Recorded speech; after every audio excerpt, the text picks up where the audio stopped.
Prenons une situation très concrète. Une scène que tout amateur de course à pied a déjà vue ou même vécue. La fameuse ligne de départ, j'imagine. Exactement. On est sur une ligne de départ de marathon. Il y a deux athlètes, côte à côte, qui attendent le coup de pistolet. Mhm. Et si on s'amuse à regarder leurs données de laboratoire, leurs bilans médico-physiologiques, eh ben, ce sont des jumeaux parfaits. C'est-à-dire qu'ils ont le même moteur. C'est ça. Ils ont exactement le même VO2 max, le même seuil de lactate et le même coût énergétique. Sur le papier, ils valent exactement le même chrono. D'accord. Le départ est donné. Ils partent sur la même allure, foulée pour foulée. Tout se passe merveilleusement bien jusqu'au 30e kilomètre. Et là, Le mur. le drame absolu pour l'un des deux. Ouais. Le premier coureur s'effondre totalement. Sa posture se dégrade, son regard se vide, il avance littéralement plus. Ouais, on a tous vu ces images. Pendant ce temps, le second, qui a pourtant le même moteur sur le papier, il continue sur sa lancée. Il garde une foulée super fluide et il triomphe sur la ligne d'arrivée. C'est fascinant. La question qui se pose est évidente en fait. Pourquoi une telle différence sur le terrain alors que la science nous disait qu'ils étaient identiques? La réponse à ce mystère tient en un concept fondamental qui est vraiment en train de révolutionner notre compréhension de l'effort et de la performance. Ah, C'est ce qu'on appelle la durabilité. Pour faire simple, c'est la résilience physiologique et mentale d'un individu. donc pas juste la puissance pure. Exactement. Le problème de nos deux marathoniens, c'est que disposer d'une excellente économie de course ou d'un VO2 max stratosphérique à l'état frais, À l'état frais, donc sur la ligne de départ. c'est ça. Quand les muscles sont parfaitement reposés et pleins d'énergie, ça garantit absolument pas la capacité de l'organisme à maintenir ses qualités quand la fatigue s'installe profondément. Ouais, parce que le corps change. Quand les heures passent, le corps change complètement. Et cette capacité à ne pas se dégrader, c'est la véritable pièce manquante du puzzle de l'endurance. Et c'est exactement la mission de notre exploration en profondeur des sources d'aujourd'hui. Tout à fait. On a rassemblé les recherches scientifiques les plus récentes avec un objectif très clair, proposer un résumé concret, actionnable, pour aider les coureurs et les coachs à mieux entraîner ou à mieux s'entraîner. Voilà, l'idée, c'est pas de rester perché dans des concepts théoriques de labo, mais d'en extraire les vraies clés pour structurer intelligemment une saison sportive. Et il y a de quoi faire.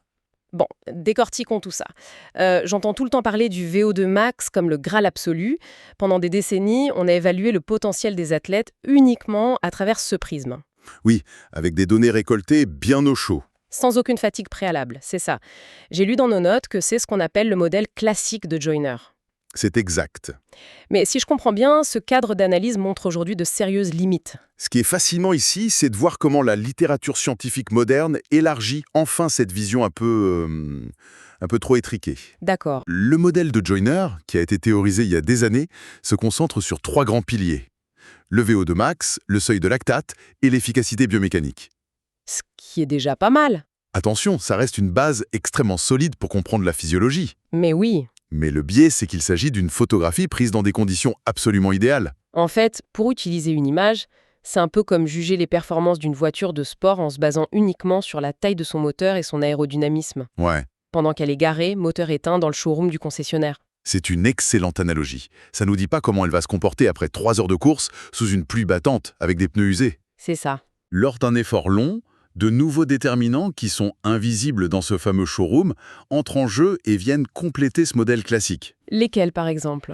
Ce qu'on observe sur le terrain, c'est d'abord une dégradation progressive et inéluctable de tous les paramètres physiologiques. On n'est plus la même machine à la fin. L'athlète n'est tout simplement plus la même machine au 40e kilomètre qu'au premier. Et les recherches actuelles documentent de nombreux autres facteurs cruciaux qui dictent cette dégradation. Au-delà des muscles. Oui, il y a la cognition par exemple. Le simple traitement de l'information et la prise de décision sous l'effet d'une fatigue extrême demandent une énergie mentale colossale. C'est fou de dire que la clarté mentale joue un rôle physique direct sur la foulée. Le cerveau fatigue autant que le muscle. Quoi d'autre? J'imagine que le carburant lui-même pose problème au bout d'un moment. Absolument. On parle de l'oxydation des substrats énergétiques. Un athlète qui est capable de brûler efficacement des lipides, donc des graisses, il préservera beaucoup plus longtemps ses précieuses réserves de glucides, son fameux glycogène. Ce qui lui évite de taper dans le mur.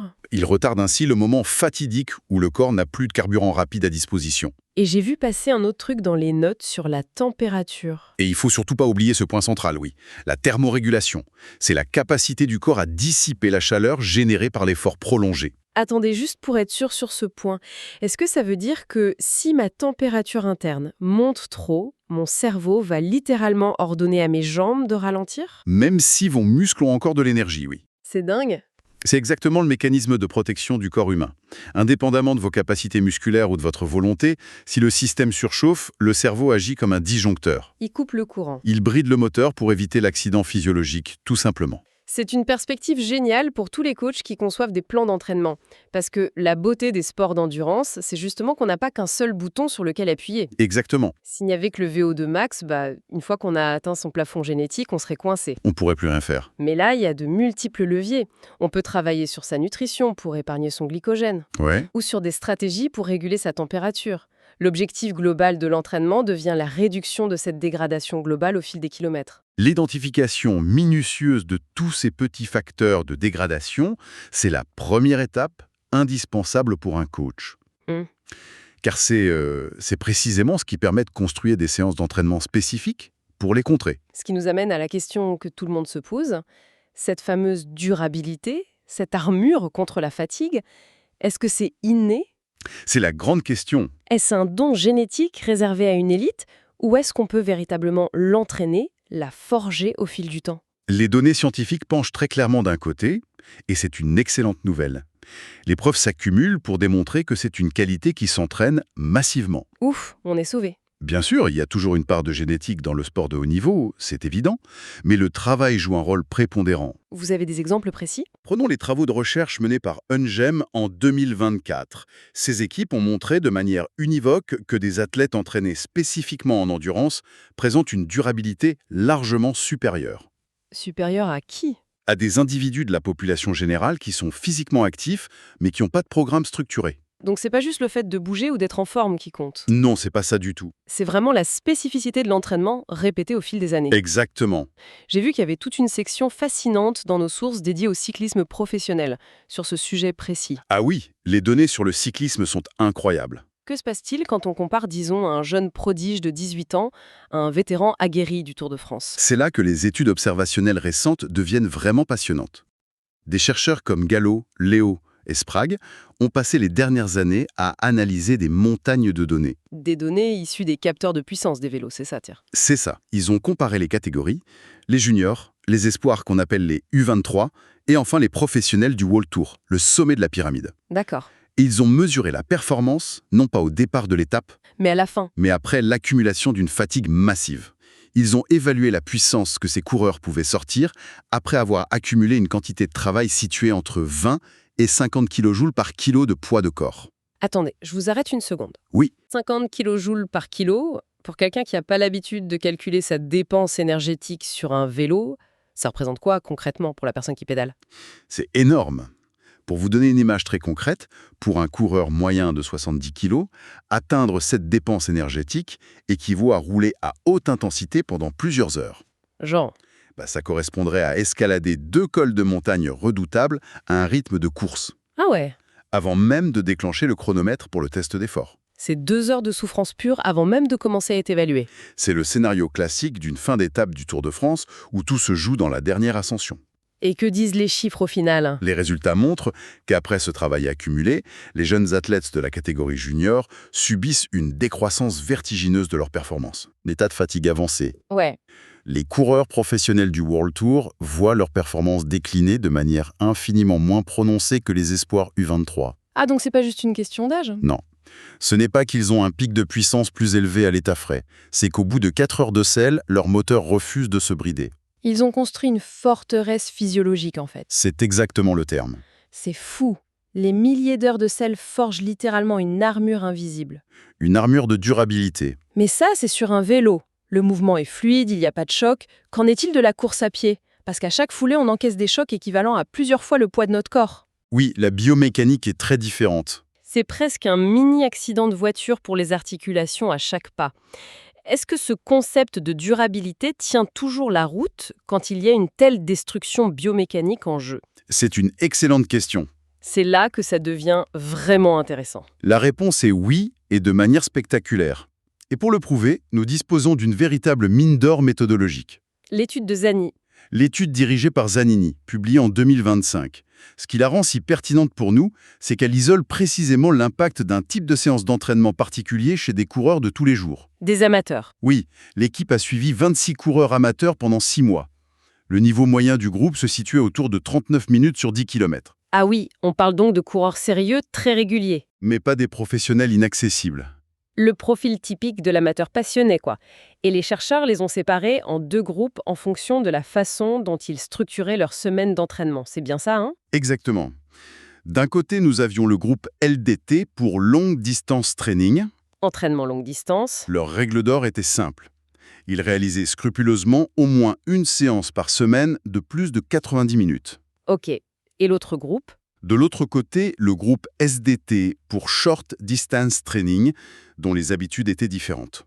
Aucune de leurs sorties ne dépassait jamais le seuil des 70 minutes. D'accord, la séparation est claire. Les plus de 90 minutes d'un côté et les moins de 70 de l'autre. Voilà. Mais comment on mesure leur durabilité de façon objective? Courir 90 minutes sur un tapis roulant de laboratoire branché à des capteurs, ça ressemble à une forme de torture moderne. C'est un peu ça.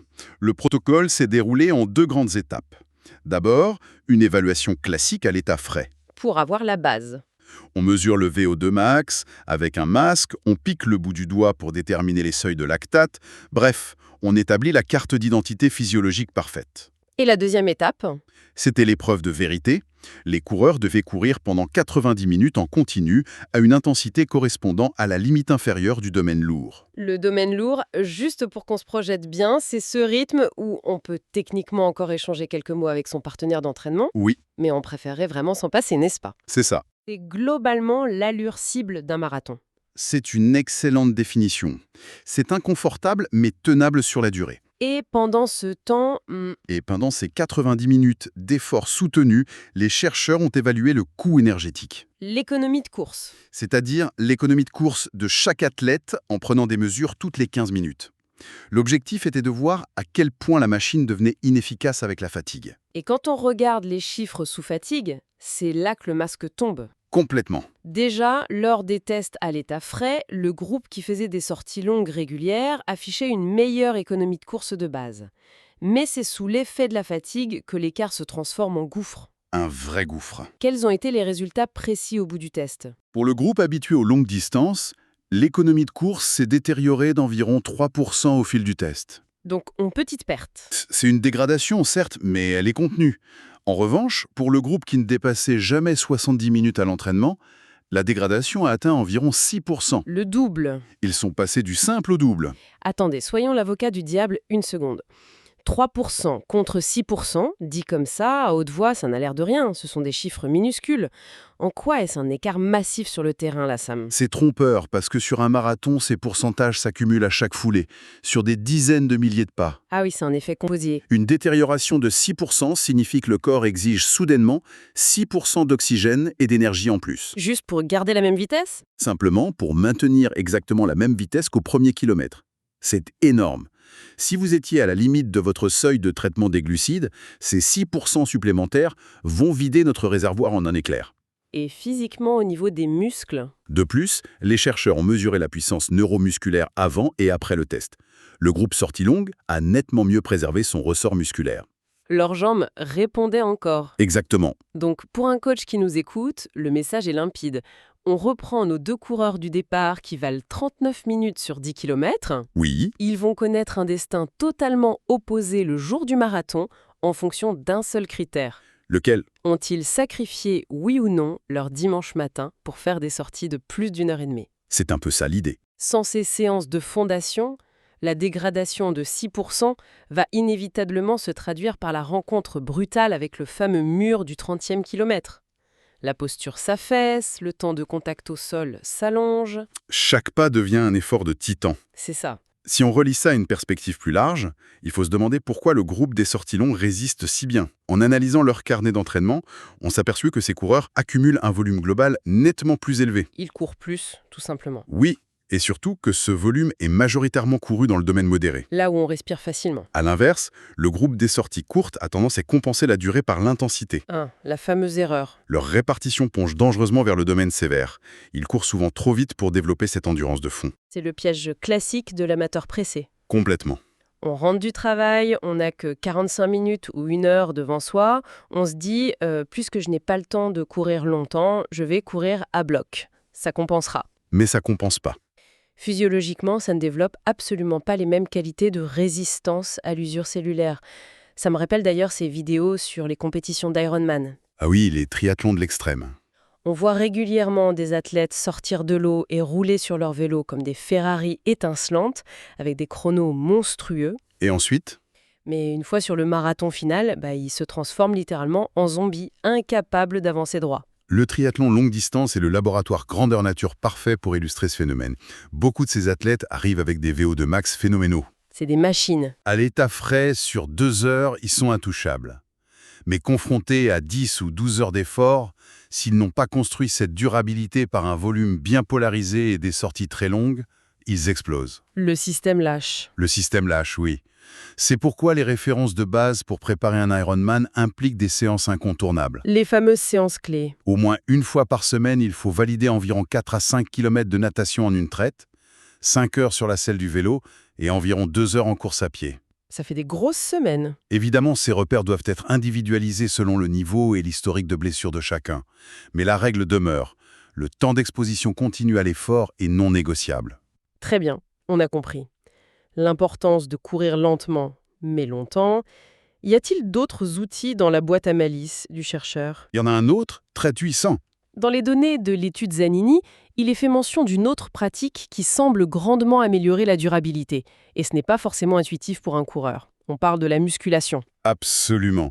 L'étude souligne qu'au-delà du volume kilométrique, intégrer un cycle spécifique de force maximale est un outil redoutable. Et quand on dit force maximale, on s'entend, on ne parle pas de faire 30 répétitions avec des poids légers pour travailler l'endurance musculaire. Non, ça c'est une erreur très fréquente. On parle de soulever des charges lourdes avec très peu de répétitions sur des exercices fondamentaux. C'est ça, le genre de séance qui fait peur aux coureurs parce qu'ils craignent de prendre de la masse et de devenir trop lourd à transporter. C'est un mythe de masse, ça. C'est un mythe tenace, mais c'est faux si c'est bien exécuté.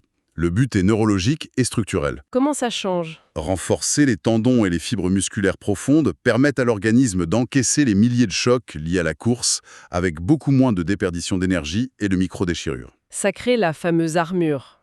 Cela préserve l'économie de course sous fatigue de façon spectaculaire. Mais j'imagine qu'il y a un mais. Cependant, il faut apporter une nuance très pragmatique. Un vrai cycle de force nerveuse exige énormément d'énergie de récupération. Ouais, le système nerveux central prend un coup. C'est souvent très difficile, voire contre-productif, de l'ajouter dans l'emploi du temps d'un athlète amateur qui jongle déjà entre son entraînement, une carrière professionnelle prenante, le manque de sommeil et sa vie de famille. C'est l'éternel grand écart de l'amateur. On veut s'entraîner avec les méthodes d'un professionnel, mais on oublie qu'on n'a pas les siestes de 3 heures d'un professionnel l'après-midi. C'est tout à fait ça. Alors, qu'est-ce que tout ça veut dire? Comment un entraîneur ou un athlète indépendant peut-il appliquer ces données dès demain matin? Je retiens 3 grandes leçons de notre discussion. Je vous écoute. Premièrement, il faut arrêter de vénérer la vitesse pure et les données à l'état frais. Le VO2 max est un ticket d'entrée, pas une garantie de ligne d'arrivée. C'est joliment dit et c'est vrai. Deuxièmement, il faut sanctuariser la sortie longue à intensité facile, celle qui dépasse les 90 minutes. C'est elle qui construit les fondations pour que la maison ne s'écroule pas sous la fatigue. Indispensable. Et troisièmement, si l'emploi du temps et la récupération le permettent, soulever de la fonte lourde va consolider l'ensemble de la structure. C'est un résumé parfait de la physiologie appliquée au terrain. On n'entraîne pas seulement le corps à aller vite, on l'entraîne à maintenir ses fonctions de base au moment précis où l'instinct de survie voudrait tout arrêter. C'est ça. Et d'ailleurs, cela soulève une question importante pour clôturer cette réflexion. Je vous écoute. Aujourd'hui, regardez autour de vous. L'industrie entière du sport, le marketing féroce des équipementiers, les applications d'analyse que nous avons tous sur nos téléphones et les montres connectées à nos poignets. Ouais, Tout cet écosystème semble totalement obsédé par l'estimation perpétuelle de notre VO2 max. c'est clair. On veut tous voir ce petit chiffre monter sur notre montre. Chaque mise à jour logicielle nous promet une évaluation plus précise de notre moteur à l'état frais. Mais au vu de tout ce que nous venons d'explorer, et si nos outils technologiques mesuraient la mauvaise donnée depuis le début, Ah, c'est une sacrée question. que se passerait-il si les algorithmes d'entraînement cessaient soudainement de glorifier le fait de battre un record personnel sur un segment Strava de 3 minutes, Et à la place, pour ne récompenser, à l'inverse, que l'invisibilité de la fatigue, Peut-être que la véritable révolution dans le futur de l'entraînement ne sera plus de chercher obstinément à courir plus vite sur les premiers kilomètres, mais d'apprendre, avec une précision scientifique, l'art suprême de ne jamais ralentir. Waouh! Quelle perspective fascinante pour clore cette analyse approfondie. L'art de ne jamais ralentir. C'est vraiment le moment idéal pour se poser, ouvrir son carnet de route et analyser la structure de nos prochaines semaines d'entraînement à la lumière de ces révélations. Tout à fait. Un immense merci pour cet éclairage rigoureux et passionnant sur les mécanismes silencieux de la performance et de la résistance humaine. À très vite pour une nouvelle exploration au cœur de la science et de l'effort.